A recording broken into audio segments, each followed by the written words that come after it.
நிலவின் ஒளியில் உணர்வுகள் ஒளிகளாக வெண்ணிலா ராஜன் ஆடியோ நாவல்ஸ்.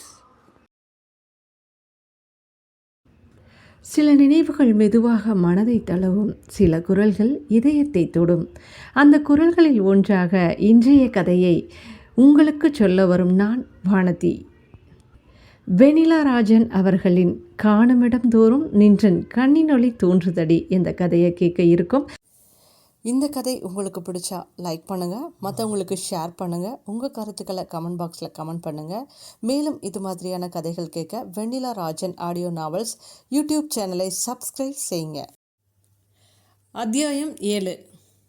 யாழ்னியின் முகத்தை பார்த்த மாலதிக்கு ஏதோ சரியில்லை என்று தோன்றியது. அவர் உடனே குணசேகரனுக்கு ஃபோன் பண்ணினார். சொல்லுமாளு, என்ன இந்த டைமில் கூப்பிட்ருக்க? என்னன்னு தெரிலங்க. யாழ்னி ஆஃபீஸ் போன கொஞ்ச நேரத்திலேயே வந்துட்டா. அவள் முகமே சரியில்லை என்று கவலையுடன் கூறினார். ஏன், என்ன ஆச்சு என்று பதட்டத்துடன் கேட்டார். கேட்டால் ஒன்றும் சொல்ல மாட்டேங்கிறா. நீங்கள் சீக்கிரம் வாங்க. கவலைப்படாத மாலு, நான் பார்த்துக்கிறேன். அவள் ரெஸ்ட் எடுக்கட்டும் என்று சொல்லியபடி ஃபோனை வைத்தார். யாழினி குணசேகரன் வரும் வரை அறையை விட்டு வெளியே வரவில்லை. அவள் நடந்ததை நினைத்தபடியே இருந்தாள். குணசேகரன் அவள் அறைக்கு வந்தவர் யாழினி என்றவுடன் அவள் அப்பாவை பார்த்ததும் அவர் தோள் சாய்ந்து அழ ஆரம்பித்தாள்.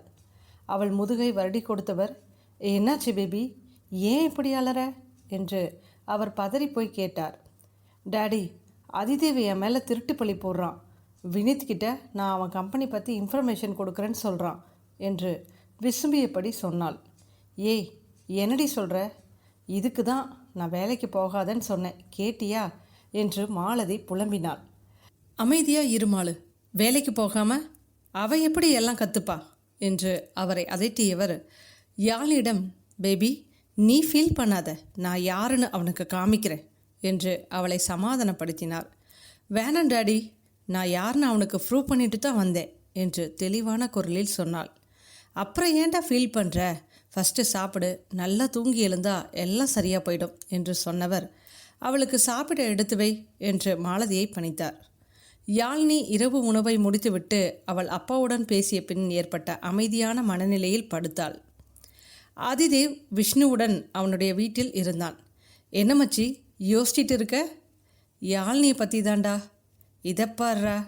ஏண்டா, அது அவங்க மேலே பழி போட்டப்ப தோணலையா என்று நக்கலான குரலில் கேட்டான். டே, நீயும் ஏண்டா இப்படி பேசுகிற? ஏண்டா, அவங்கள பார்த்தா உனக்கு இன்ஃபர்மேஷன் சொல்கிற மாதிரியா இருக்குது? அன்னைக்கு அந்த வினித் அடி வாங்காமல் தப்பிச்சிருந்தானா அதுவே பெரிய விஷயம் என்ற விஷ்ணுவின் விளக்கத்தில் அவன் தன்னை மறந்து சிரித்தான். டே, இங்கே ஒருத்தன் கத்திட்டு இருக்கேன், உனக்கு சிரிப்பாக இருக்கா என்று விஷ்ணு கோபத்துடன் கேட்டான். சாரி மச்சி. மச்சி என்கிட்ட சாரி கேட்கறதுக்கு அவங்கக்கிட்ட சாரி கேட்டால் பரவாயில்ல என்று விஷ்ணு நயமாக கேட்க ஆதி சரி என்று ஒத்துக்கொண்டான். மச்சான் என்று ஆச்சரியமாக பார்த்தான். ஆமாண்டா, நேற்று மிஸ்ஸஸ் லலிதா கிட்ட பேசினப்ப இருந்த டென்ஷன் கரெக்டாக இப்படி ஒரு இன்சிடெண்ட் நடந்ததில் நான் யாழினி மேலே கோபப்பட்டுட்டேன் என்று இறுக்கமான குரலில் கூறினான். ஏன் மச்சி இப்படி பேசுகிற? விடுடா, விதியை நம்மளால் மாற்ற முடியாது என்று விரக்தியான குரலில் கூறினான்.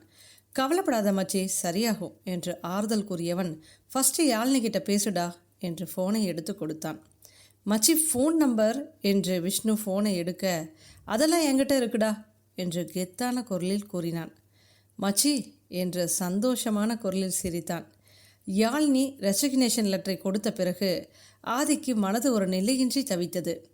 அவளுடைய நிமிர்ந்த நன்னடையும் நேர்கொண்ட பார்வையும் அவள் மேல் தப்பில்லை என்று சொல்லியது. ஆனால் அவனது மனசாட்சி அதை ஒத்துக்கொள்ள முடியாமல் தடுத்தது. யாழினி ராஜினாமா செய்வாள் என்று எதிர்பார்க்காதவன் வெகுவாக அதிர்ந்தான். அந்த நிமிடத்திலிருந்து யாழினியின் முகமே கண்முன் வந்தது. சிறிது நேரம் யோசித்தவன் யாழினியின் எண்ணை கணினியில் பார்த்து தனது ஃபோனில் சேமித்து கொண்டான். யாழினியை நினைத்த போது அவனுக்கும் வந்தது. உடனே அவன் வினித்திற்கு ஃபோன் செய்தான். ஹலோ. ஹாய் வினித், நான் அதிதேவ் பேசுகிறேன். ஆஹா, என்ன ஆச்சரியம், சொல்லுங்கள் சார் என்று பவ்யமான குரலில் கூறினான். அந்த குரலில் புன்னகையுடன் கேம் ஸ்டார்ட் நவ் என்று மிரட்டலான குரலில் கூறிவிட்டு கட் செய்தான். வினித் என்னவென்று புரியாமல் குழம்பினான். ஏற்கனவே யாழினியிடம் பேசுவதற்கு சந்தர்ப்பத்தை எதிர்பார்த்தவன் விஷ்ணு சொன்னவுடனே ஃபோன் செய்தான். மறுமுனையில் ரிங் போய்கொண்டே இருந்தது. அவள் முதலில் எடுக்கவில்லை. ஏதோ யோசித்து கொண்டிருந்தவள் ஃபோன் விடாமல் அடிக்கவும் ஃபோனை எடுத்தாள். மறுமுனையில் கேட்ட ஹலோ என்ற கம்பீரமான குரலில் திகைத்தாள். யார் நீங்கள்? நான் அதிதேவ் பேசுகிறேன். இவனா? இவன் எதுக்கு ஃபோன் பண்ணுறான்? இவன் தொல்லை வேணான்னு தானே ரிசைன் பண்ணோம் என்று அவள் யோசிக்க, ஹலோ யாழினி, லைனில் இருக்கீங்களா என்று அவன் கத்திக்கொண்டிருந்தான். அந்த குரலில் சுதாரித்தவள், சொல்லுங்க மிஸ்டர் அதிதேவ் என்று நிமிர்ந்த குரலில் பேசினாள். உங்ககிட்ட பிடிச்சதே இதுதாண்டி என்று கவுண்டர் கொடுத்தவன், யாழினி நாளைக்கு ஆஃபீஸ் வாங்க. சாரி மிஸ்டர் அதிதேவ், நான் வேலையை ரிசைன் பண்ணிட்டேன். ஹலோ, உங்கள் ரெசிக்னேஷன் யார் அக்செப்ட் பண்ணா? நான் அக்செப்ட் பண்ணாதான் நீங்கள் ரிசைன் பண்ண மாதிரி. So tomorrow come to office என்று அமர்த்தலான குரலில் கூறினான். அநியாயமாக பழி போட்டானே, ஒரு சாரி கேட்க தோணுதா பக்கி என்று அவள் சிந்தித்து கொண்டிருக்க, யாழினி என்று அவன் ஆழ்ந்த குரலில் கூப்பிட்டான். அந்த குரலில் அவள் தன்னை அறியாமல் அமைதியானாள். ஐ எம் சாரி யாழினி, நான் வேறு டென்ஷனில் உன்னை புரிஞ்சிக்காமல் இருந்துட்டேன். ஐ ஸ்வேர் இனி இந்த மாதிரி நடக்காது என்று மென்மையான குரலில் கூறினான். அவனது குரலில் விஷ்ணு திகைத்து போய் அவனை பார்த்தான். அந்த குரலில் ஒரு கணம் அவள் தன்னை மறந்தாள். பிறகு சுதாரித்தவள், சாரி மிஸ்டர், நான் உங்களை நம்புறதா இல்லை என்று தனது நம்பிக்கையின்மையை காட்டினாள். உனக்கு இப்படி பேசினா சரி வராது, உனக்கு ஏன் ட்ரீட்மெண்ட் தான் கரெக்ட் என்று யோசித்தவன், யாழினி உன்னை நாளைக்கு வரியான்னு கேட்கல, நாளைக்கு வரணும்னு இன்ஃபார்ம் பண்ண தான் ஃபோன் பண்ணேன். ஒபே மை ஆர்டர், ஓகே என்று இறுக்கமான குரலில் கூறிவிட்டு கட் செய்தான். மச்சான் என்னடா, ஒரு ரேஞ்சாக தான் இருக்க மச்சான், என்னடா சொல்கிற? ஃபஸ்ட்டு மரியாதை பேசின, அப்புறம் நீ வா போன்னு பேசுகிற, எனக்கு ஒன்றும் புரியல என்று விஷ்ணு கேட்க, எனக்கே ஒன்றும் புரியல என்று புன்னகையுடன் அதிதேவ் கூறினான். அவனது புன்னகையை விஷ்ணு விசித்திரமாக பார்த்தான். ஃபோன் கட்டாகியதும் வெகுநேரம் யோசித்தவளின் தூக்கம் தொலைதூரத்தில் சென்றது. அடுத்த நாள் காலையில் யாழினி அலுவலகம் செல்ல கிளம்பி கொண்டிருந்தாள். ஏய், எங்கடி கிளம்பிட்டுருக்க? ஆஃபீஸ்க்கு.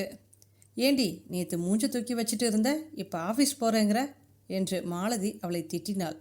மா, என்ன பண்ணுன்னு தெரியும், நீ கொஞ்சம் அமைதியாக இரேன் என்று யாழினி பதிலுக்கு திட்டினாள்.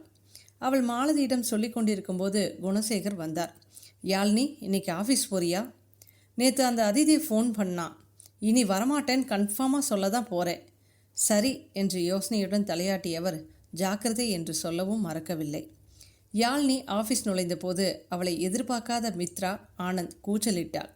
அவள் சத்தம் கேட்டு அந்த வழியாக வந்தவ விஷ்ணு முறைத்தான். மித்ராவும் பதிலுக்கு முறைத்தாள். இவளுக்கு கோபம் கூட வருமா?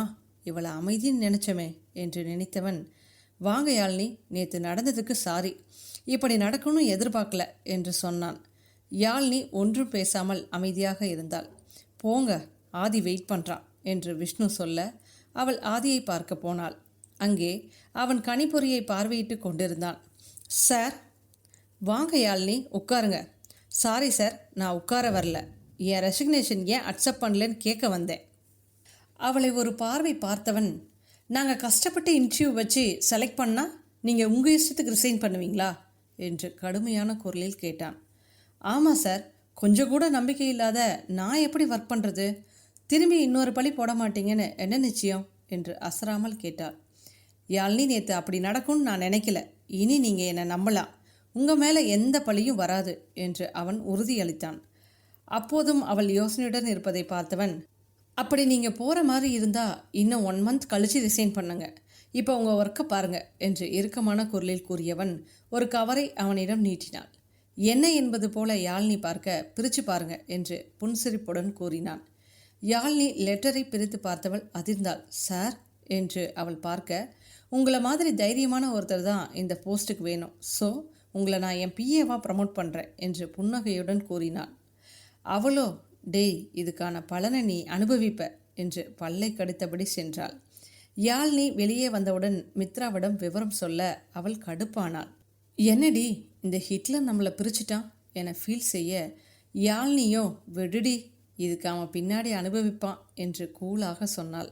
அவள் சொன்ன விதத்தில் மித்ராவுக்கு சிரிப்பு வந்தது. அவள் புன்னகைக்க யாழினியும் சேர்ந்து சிரித்தாள். அலுவலகம் முடிந்து இருவரும் பக்கத்தில் உள்ள பூங்காவுக்கு கிளம்பினர். நேற்றைய டென்ஷனுக்கு ரிலாக்ஸாக இருக்கட்டும் என்று மித்ரா வற்புறுத்த இருவரும் கிளம்பினர்.